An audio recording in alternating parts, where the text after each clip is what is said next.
Dans le feuilleton haletant de la préparation des élections législatives, on attendait principalement ce jeudi l'accord définitif de ce qu'il convient d'appeler désormais le nouveau Front populaire. La répartition des circonscriptions entre les 4 partis de gauche concernés était établie.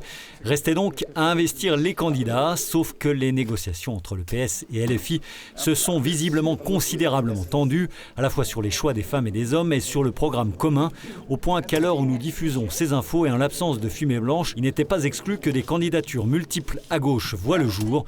Dans les Vosges, la question la plus épineuse reste dans la Plaine, où l'ancien député et maire de Bulgnéville, Christian Franqueville, socialiste réintégré, annonçait vouloir déposer sa candidature en attendant son précieux sésame, au détriment de l'insoumis François-Xavier Wein, candidat de la NUPES en 2022.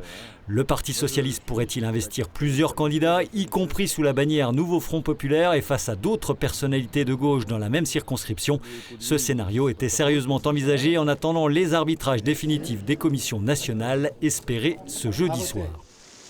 Du côté de la deuxième circonscription des Vosges, les LR n'ont pas opté pour l'arc républicain face au Rassemblement national et viennent de parachuter une candidate pour contrer à la fois David Valence, pro-majorité présidentielle, et le RN Gaëtan Dussosset.